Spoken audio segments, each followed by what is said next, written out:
5, 4, 3, 2, 1.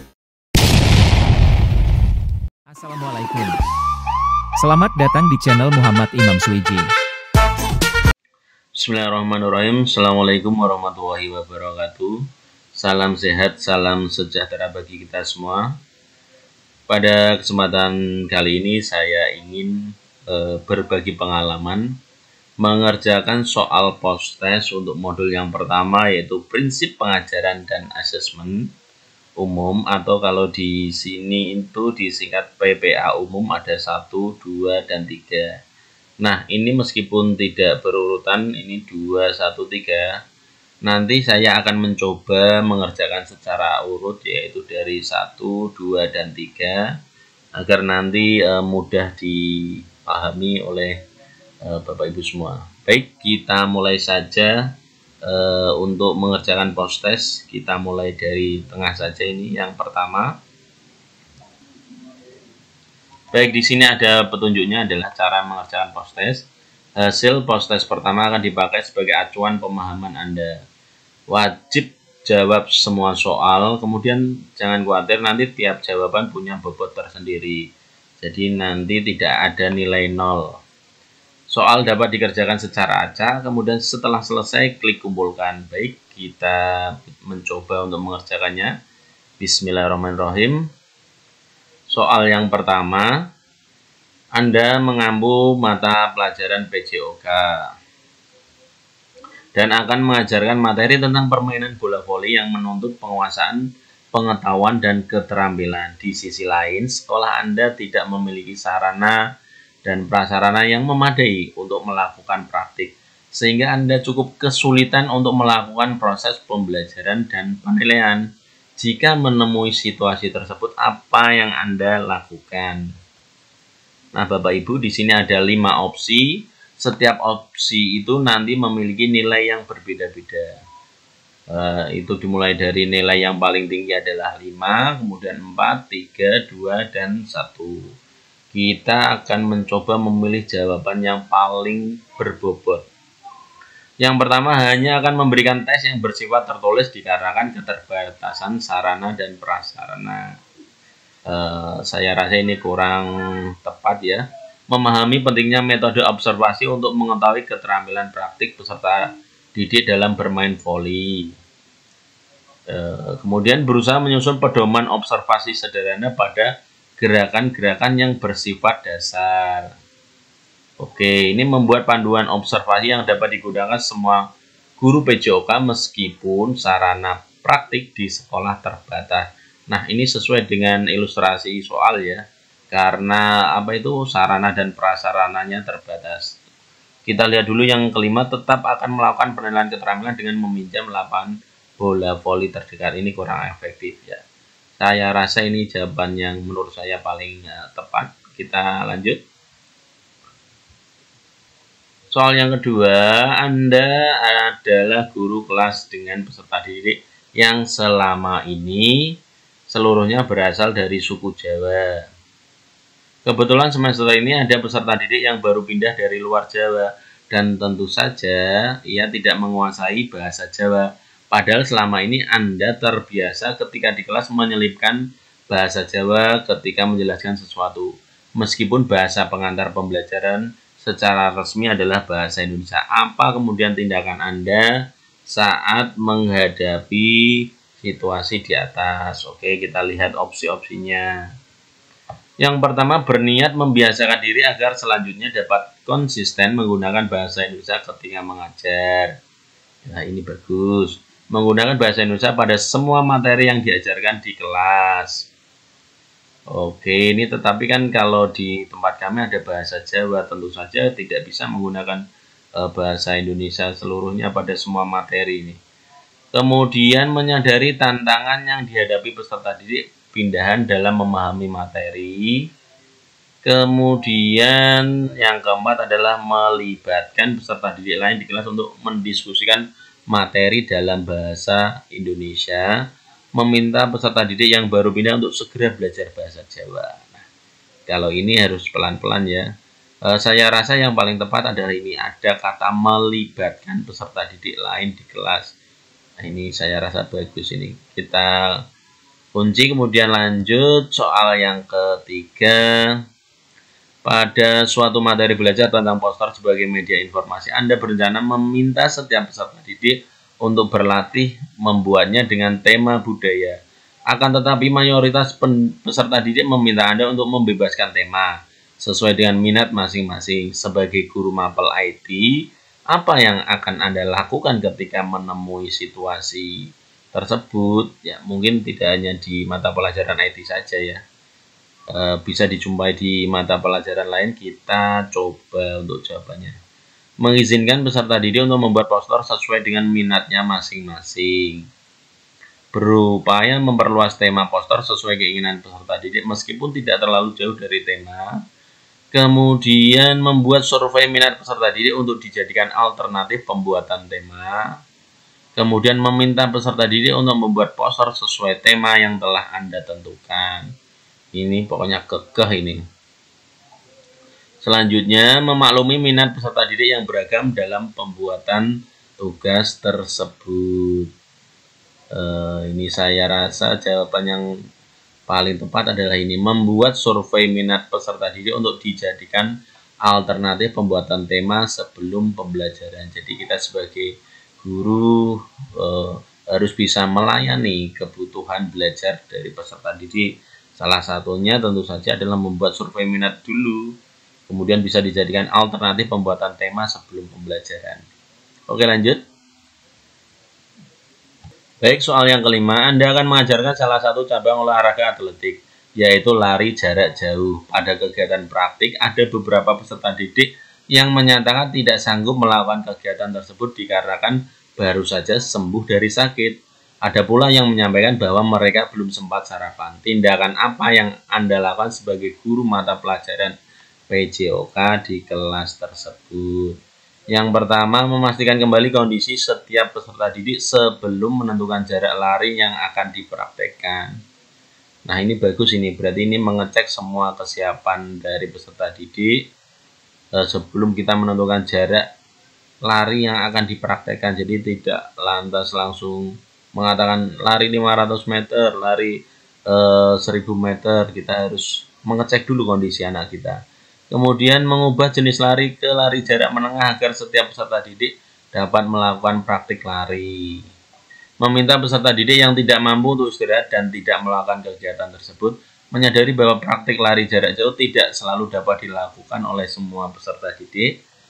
Yang terakhir, tetap meminta peserta didik untuk lari jarak jauh meskipun beberapa diantaranya harus pelan-pelan. Ini tetap memaksakan lari ini. Yang paling tepat menurut saya ini. Memastikan kembali kondisi setiap peserta didik sebelum menentukan jarak lari yang dipraktekkan. Selanjutnya, yang kelima, Anda adalah guru bahasa Indonesia yang bermaksud melakukan literasi menulis pada peserta didik di sekolah Anda. Literasi ini akan membantu peserta didik menuangkan gagasan ke dalam tulisan dengan susunan kata dan bahasa yang efektif dan efisien. Namun demikian, kemampuan menulis peserta didik di sekolah Anda sangat heterogen, beragam. Beberapa di antaranya merasa cukup terampil dalam menulis, namun banyak juga yang mengalami kesulitan. Apa yang Anda lakukan jika dalam situasi seperti ini? Oke, tetap menggunakan metode pengajaran standar yang biasa dilakukan. Ini kalau kita ini guru zaman dulu ini ya. Menyadari adanya perbedaan kemampuan awal dalam pengembangan keterampilan menulis peserta didik. Kemudian mulai menugaskan aktivitas menulis berdasarkan topik minggu ini berdasarkan kemampuan masing-masing. Selanjutnya, meningkatkan kompleksitas aktivitas hanya untuk peserta didik yang sudah memiliki keterampilan menulis yang baik. Yang kurang baik nanti tidak diberi aktivitas yang beragam. Ini juga kurang tepat ini.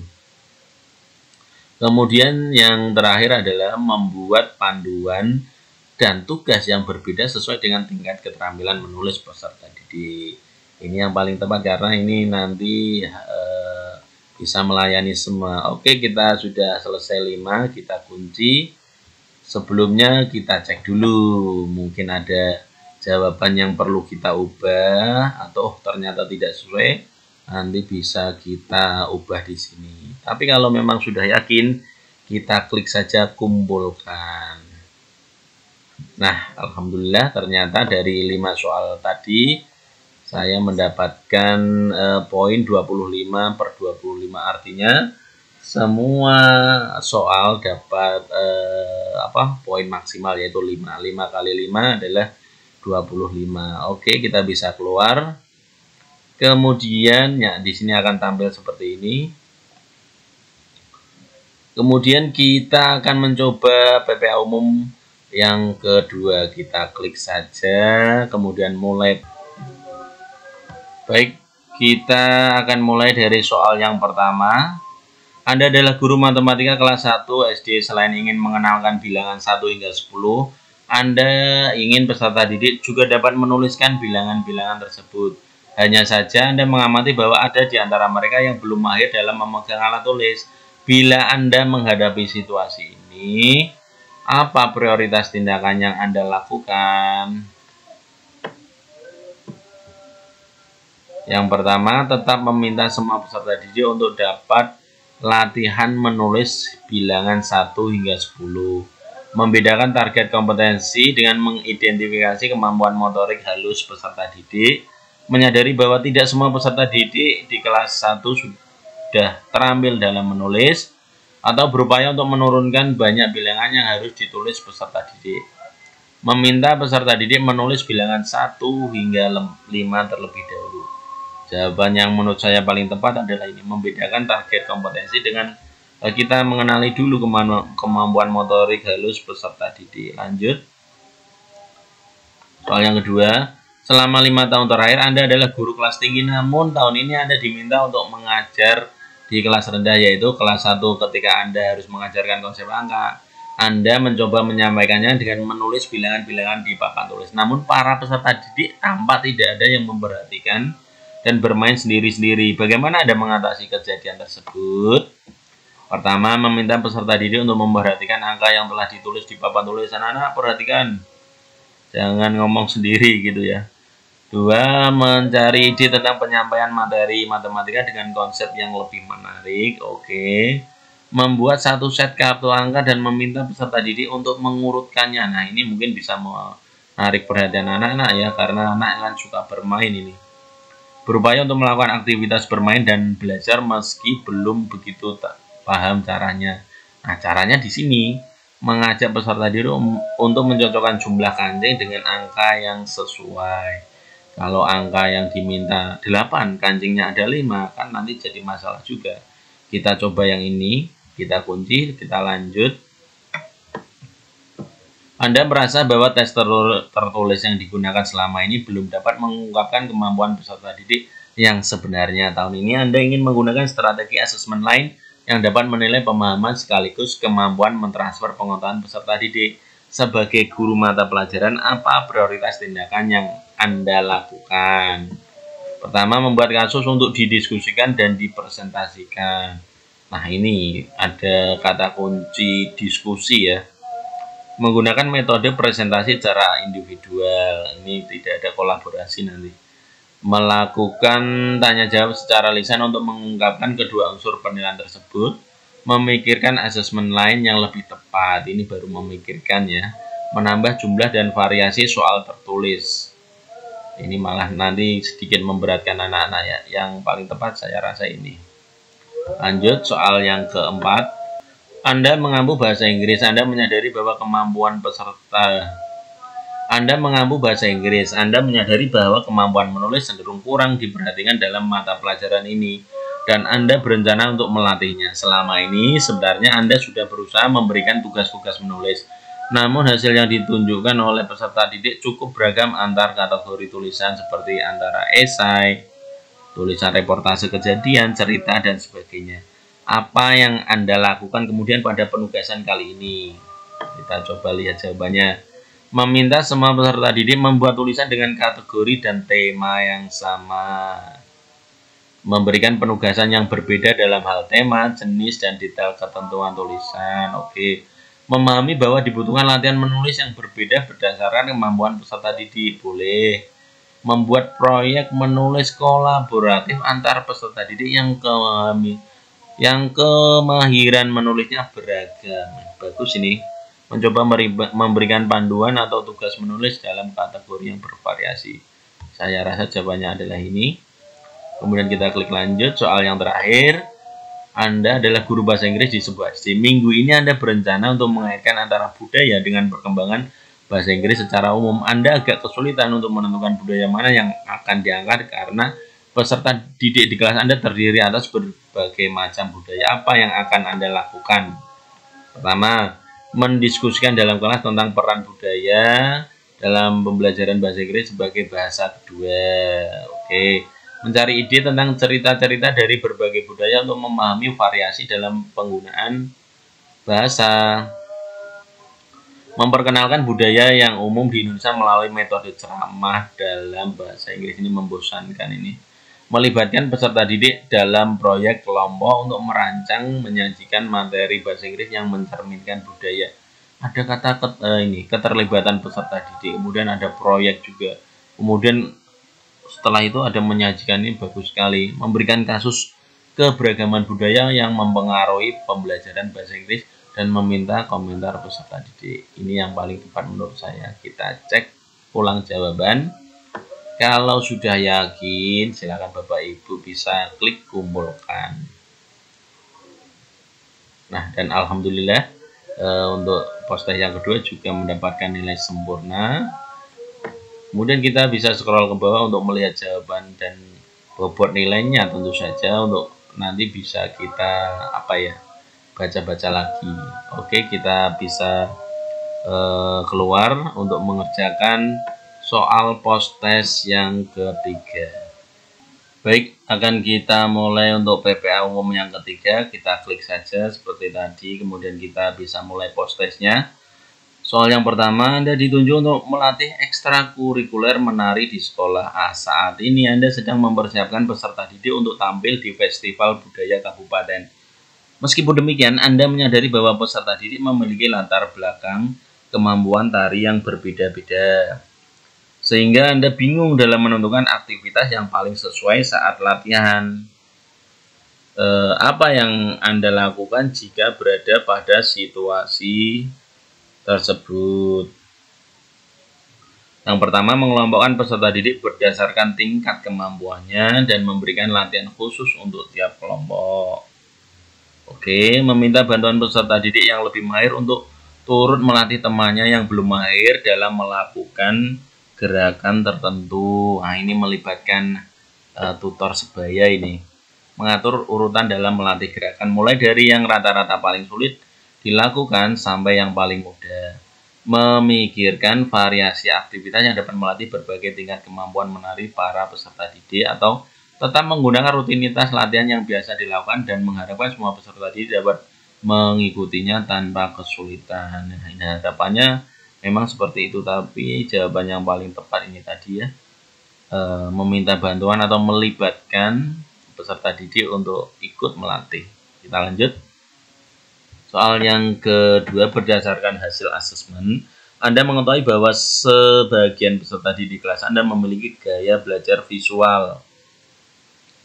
Sementara itu, sebagian yang lain lebih suka belajar secara auditori. Anda merasa perbedaan gaya belajar ini menjadi sebuah tantangan karena Anda terbiasa mengelola kelas yang lebih homogen. Apa prioritas tindakan yang Anda lakukan bila menghadapi situasi ini?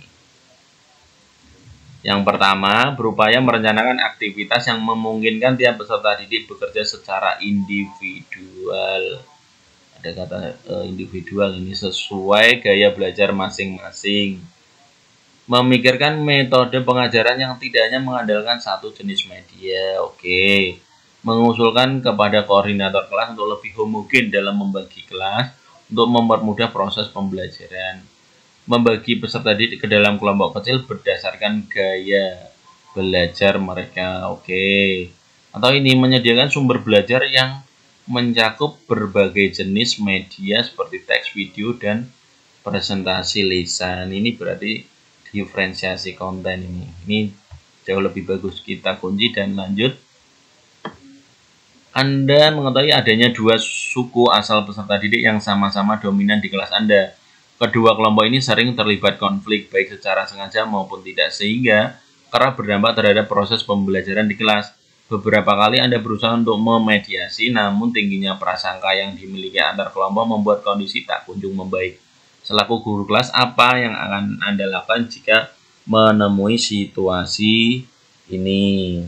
Yang pertama, membuat kelompok dengan anggota yang membaur antar kedua suku tersebut dan memberikan tugas kolaboratif. Meminta peserta didik berdiskusi dalam kelompok untuk menyelesaikan kegiatan kasus-kasus yang relevan. Kemudian berupaya menyelipkan cerita-cerita tentang dampak negatif prasangka di sela-sela penyampaian materi. Atau memikirkan ide tentang aktivitas pembelajaran tertentu yang dapat memediasi dua kelompok tersebut. Menyampaikan materi dan mendampingi belajar sebagaimana biasanya tanpa terlalu memikirkan situasi tersebut. Ini cenderung cuek ini. Sepertinya yang paling bagus adalah ini. Membuat kelompok dengan anggota yang membaur antar kedua suku dan memberikan tugas kolaboratif. Kita lanjut. Anda adalah guru matematika yang akan mengajarkan materi perkalian bilangan ratusan. Ketika Anda memberikan soal di kelas, hanya sebagian kecil peserta didik yang dapat menyelesaikan soal dengan benar. Setelah dilakukan asesmen yang lebih lanjut, ternyata ada beberapa peserta didik yang baru dapat melakukan perkalian bilangan puluhan. Bahkan ada pula peserta didik yang belum memiliki hafalan perkalian bilangan satuan. Apa tindakan yang Anda prioritaskan untuk lakukan ketika menemui situasi tersebut? Yang pertama, hanya memberikan soal latihan bilangan ratusan kepada peserta didik yang mampu. Yang baru satuan berarti tidak diberi soal. Memaklumi bilangan soal latihan yang diberikan memang hanya dapat diselesaikan oleh peserta didik yang mampu. Kemudian tetap mengajarkan perkalian bilangan ratusan namun secara perlahan agar semua peserta didik paham. Memastikan kemampuan perkalian peserta didik sebelum memberikan soal atau memberikan soal latihan yang sesuai dengan kemampuan matematika setiap peserta didik. Nah, ini bisa dilakukan kalau kita melakukan ini dulu. Jadi yang prioritas ini dulu. Memastikan kemampuan perkalian peserta didik sebelum memberikan soal. Kita lanjut. Soal yang kelima. Anda adalah guru bahasa Inggris kelas 12 ketika mengamati tugas makalah yang dikumpulkan peserta didik di semester lalu. Anda merasa bahwa kemampuan menulis dalam bahasa Inggris perlu diasah terlebih dahulu, lebih lanjut. Terlebih kemampuan ini akan dibutuhkan pada jenjang berikutnya. Di sisi lain, Anda belum memiliki asesmen ataupun apapun terkait dengan kemampuan menulis dalam bahasa Inggris. Apa tindakan yang akan Anda lakukan bila menghadapi situasi ini? Yang pertama, menggunakan asesmen yang selama ini digunakan. 2. Memikirkan strategi asesmen yang paling relevan. Atau 3. Mencoba membuat ujian tulis dengan pertanyaan singkat. 4. Menugaskan esai panjang saat sumatif akhir semester. Atau yang kelima, memberikan tugas menulis jurnal mingguan agar proses kemampuan juga lebih terlihat. Nah, saya rasa jawaban yang paling tepat adalah ini, memberikan tugas menulis jurnal mingguan. Kita cek ulang. Kalau memang sudah yakin, kita kumpulkan saja.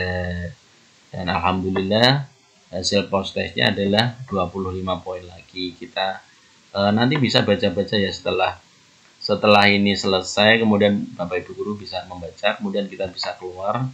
Dan ini sudah selesai untuk post testnya. Kita bisa lanjutkan untuk membuat jurnal pembelajaran. Baik, terima kasih untuk video kali ini. Kurang lebihnya saya mohon maaf. Semoga bermanfaat. Tetap semangat nih Bapak Ibu, semoga lulus dan tetap sehat.